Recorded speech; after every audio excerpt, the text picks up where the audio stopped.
Hello, Kim. Hi. Thank you for joining us today Of course. and answering a few questions. First, kind of random, but I'm very curious. If you had a superpower, what would it be and why?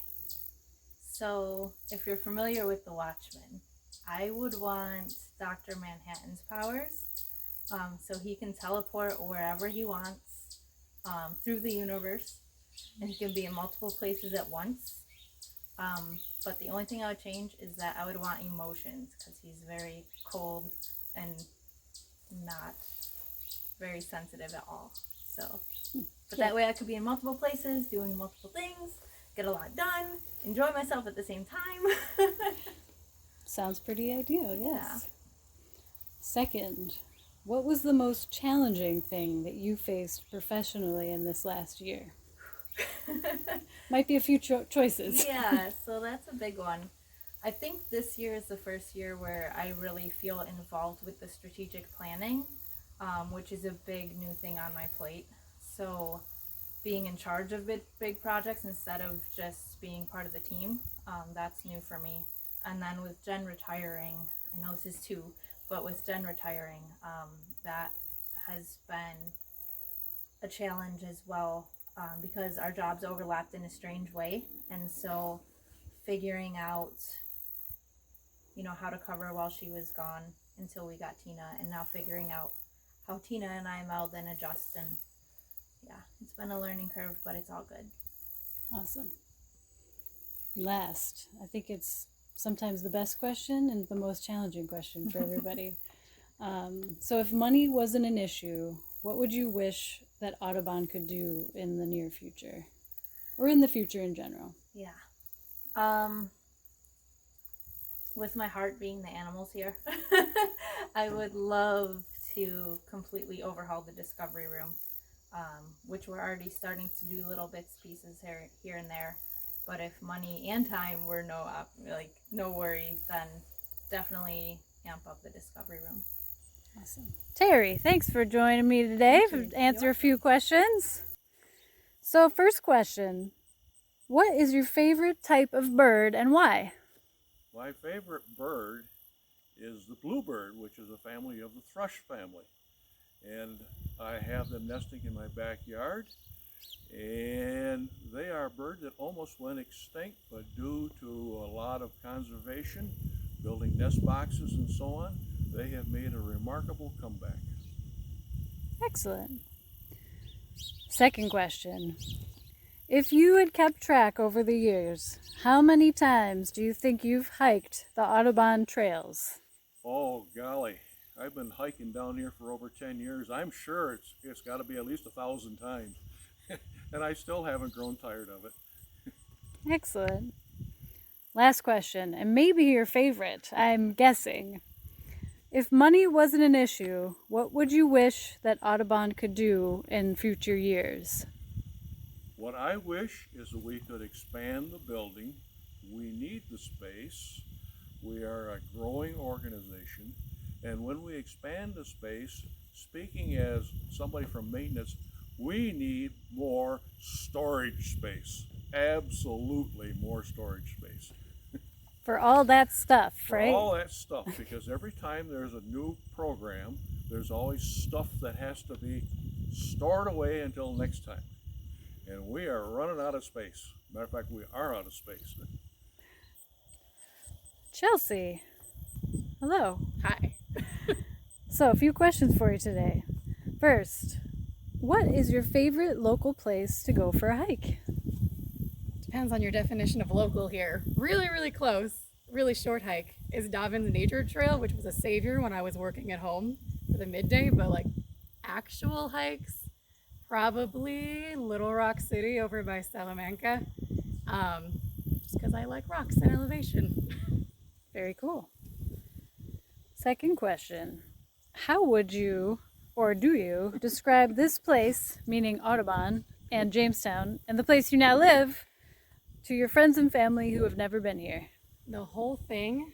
Let's start with Audubon. It's kind of this weird, wacky family, and they're each little individual puzzle pieces, eventually forming one big puzzle to hopefully bring people into our cohort of nature nerds. Uh, Jamestown and the whole area as a whole. I don't know. It's hard to describe because it's a lot like where I grew up. So it's kind of a good little mix between being fairly rural, which I prefer, and, having a good number of people and variety of people, I guess, and places to go. If money wasn't an issue, what would you wish Audubon could do in the near future? Okay. I've spent a lot of time in the discovery room with the animals lately, cleaning a lot of tanks. And we do have some cool things happening, and Ebenezer's getting a new tank, but there are some other animals, specifically the snapping turtle. He's massive, that I think it would be cool to get a chance to redo some of those other tanks that we don't necessarily have on the plan right now, and get them, the ones who need more space. So Jeff, I find you in a slightly unusual location. Good morning. Good morning. A few questions for you, if you have a minute. Sure, I'm just hanging out. All right. So first, what is your best unusual nature sighting that you can recall? My nature sightings change every time I'm here because I get super excited by everything. My most exciting find this last week has been with the outdoor classroom last week. We found this really cool green caterpillar called the asteroid that only eats goldenrod flowers. And it looks just like a goldenrod leaf. And I had the kids gather around it, and I pointed to it and I said, "Wow, look at that!" And they all looked at it and said, "What?" Because they couldn't find it. And I wouldn't show it to them until finally somebody found it. And they were so excited that there was something alive they could see on a 45-degree morning. So that was my most exciting find this week. And it's going to change every single day because there's always something new happening. Excellent. Next question. After 20 plus years working at Audubon, what keeps you coming back for more? Potential. Audubon is always full of potential. No matter what we do, no matter how big we get, no matter how much we change, everyone here is so full of creativity and possibility that when we look at Audubon, we don't see what we've accomplished, we see what we can accomplish in the future. And there has never been a time when we didn't look around and say, what's next? And I love that. My job has changed so much since I've started, and there's always something new for me, and always something new for people coming here. And I think that's the best part of Audubon. Well, that's a perfect lead-in to our next question. Thank you so much. So the last question I'm asking everyone is, if money wasn't an issue, what would you wish that Audubon could do in the future? I have lots of big dreams. I'd love to see things like tree houses and canopy walkways. But honestly, one of the biggest things I'd like to see sooner rather than later is to fix the paved trail and make it level so people in wheelchairs have an easier time getting around, and to make it a loop so it doesn't just go through the hottest, sunniest parts of Audubon, but also comes back through the shade. I would love to see that project become reality. Excellent. Well, thank you for joining me today, and I hope you enjoy the teepee. Thank you. I'm just going to go back in. Tina, hello. Hello, How, Lee. how are you today? I'm great today. Excellent. That's not one of your questions. I just thought I'd throw it in there just to change it up a little bit. But yes, thank you for joining me today to answer a few questions. Your first real question, what is your favorite color? My favorite color is orange, which is a problem because it does not work at all. At all, okay? With our branding colors, our logo colors, which means I had to buy a completely new wardrobe when I started working here. So, yeah. That is a problem. Now it's turquoise is my new favorite color. Well, we appreciate your flexibility. I did not realize it was a sensitive subject. It is, frankly. Second question. This is multiple choice, Okay. by the way. Okay. So what word best describes your year at Audubon so far? Is it been A, invigorating, B, confusing, C, challenging, D, amazing, E, boring, or F, all of the above? Okay. Could you repeat those? No, just kidding. Okay, amazing I can't use because that's Sarah's word. So everything is amazing here with Sarah. So I'm not using amazing. I would have to say extraordinary. But I don't think that was one of my choices, was it? But that's okay. We're going to go with it. Actually, all of the above. It has been a pleasure. It's been a crazy ride for the last 2 months. Having a great time. Couldn't be happier, frankly, being part of this team. And the third question, which I think is either really challenging or very exciting for everyone so far. If money wasn't an issue, what would you wish for Audubon, that Audubon could do either in the near future or just in the future in general? We need a new dishwasher, just saying. That would be really nice.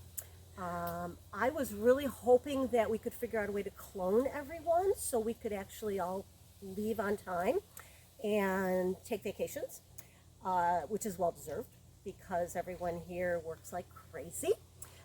So that would be great. But seriously, I would love to see us have the ability to dedicate resources and or staff or bring on more staff to do program develop or really organizational development and marketing for us, because I think that what we have available is incredible, and we need to really push out there the word and let people know that. And I think that we're all trying to do our very best and putting on our marketing hats when we can and get emails out whenever we can and do press releases whenever we can, and there's so much more potential for that.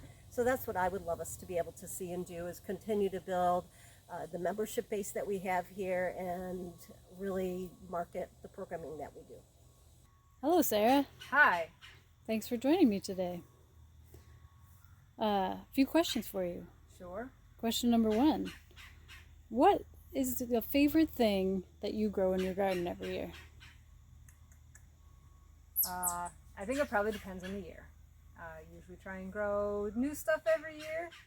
So probably whatever is new, the new crop. That's the favorite. Excellent. Second question, perhaps a little more difficult. If you had an erase and start over button for 2020, would you A, press it and never look back, or would you B, pretend that the button was never there? Is there a C option, which is press the button and only wipe out part of the year? Sure. I mean, because there's been some good stuff. I think the resiliency and the creativity of this year has been phenomenal. But there's other parts that are bad. So yeah, parts of it I would erase and parts of it I would keep. Excellent. I think everyone could agree with that. Last question. If money wasn't an issue, what would you wish that Audubon could do in the future?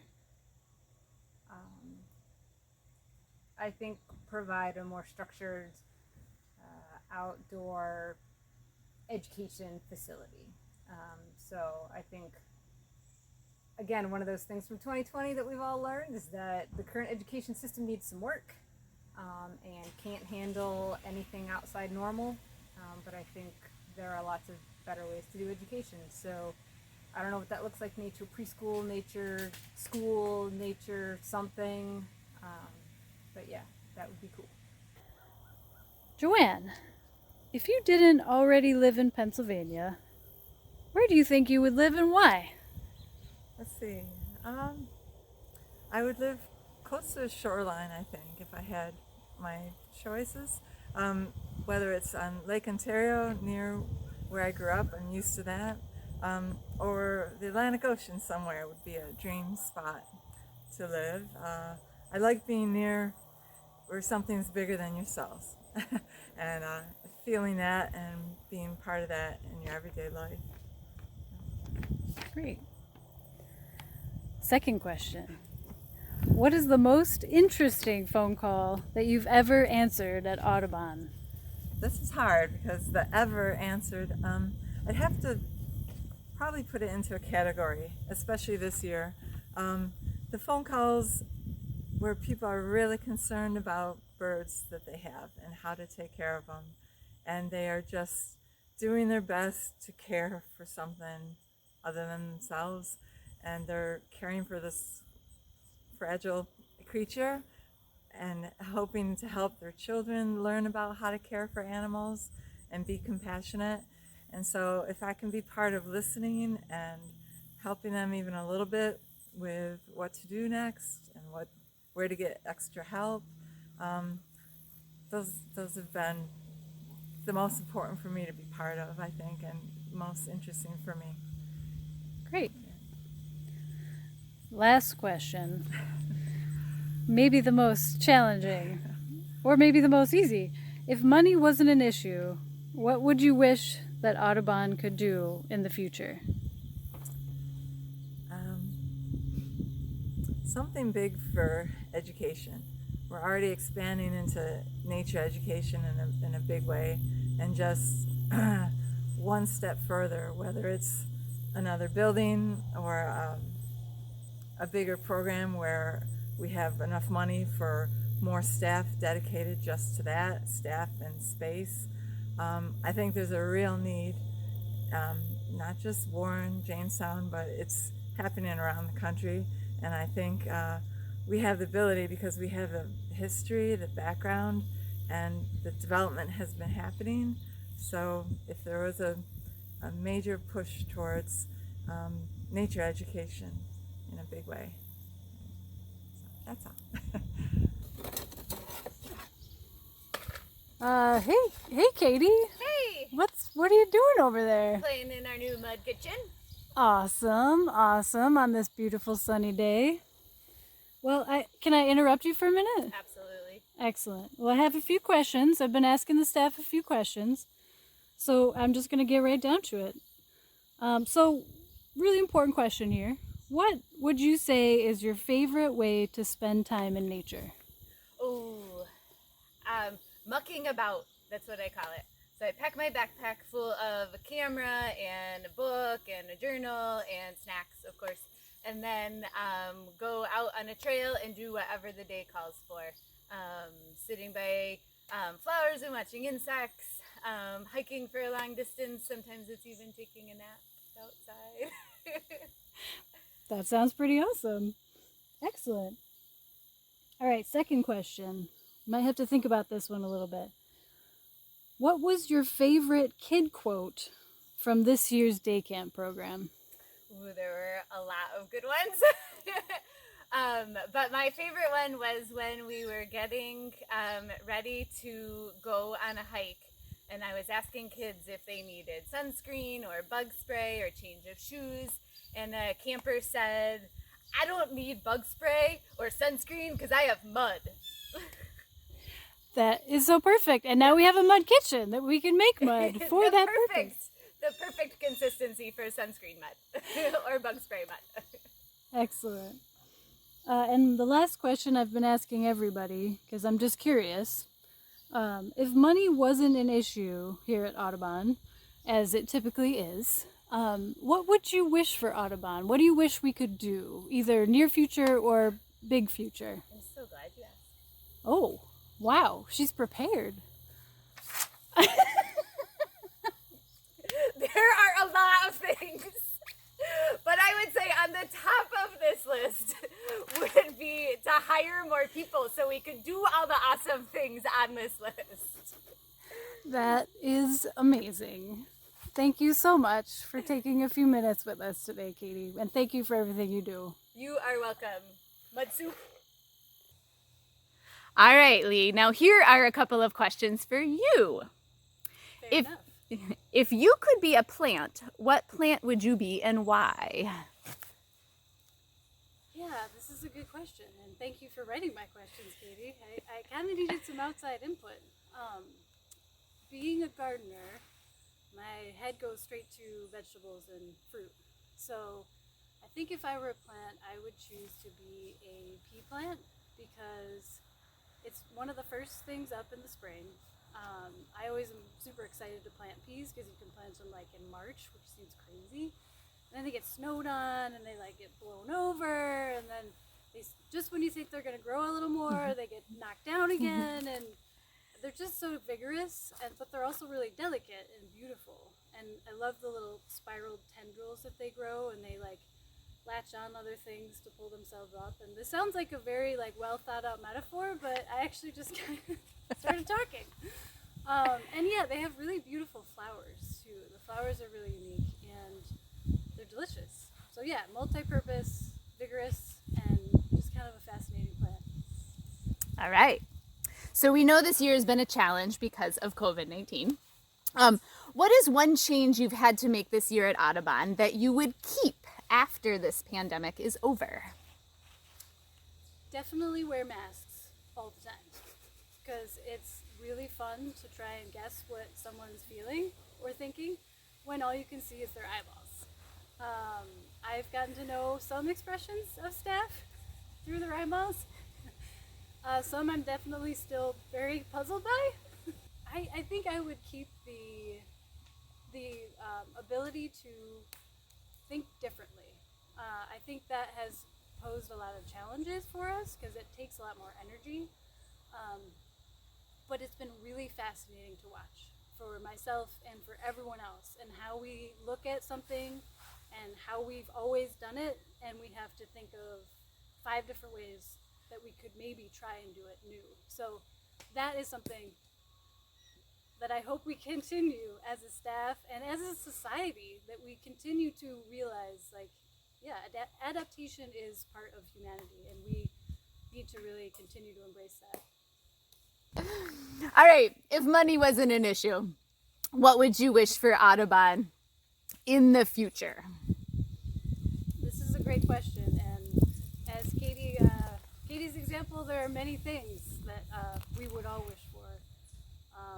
I think definitely without hesitation, more staff support, and trying to take the number of hats that we wear from like 6 to 10 range, maybe down to like the 2 to 3 range, so that we can really feel good about the quality of work that we do in all of those roles, and not feel like we're having to sacrifice the quality of something else that we're also responsible for. I know I struggle with that. I watch every single staff member struggle with that, and it's hard because we have a very high level of expectation on ourselves and the programming and the work that we do, which is hard when you have a small staff. So yeah, I think more staff and fewer hats, or I guess more evenly distributed hats possibly, would be my choice, I suppose.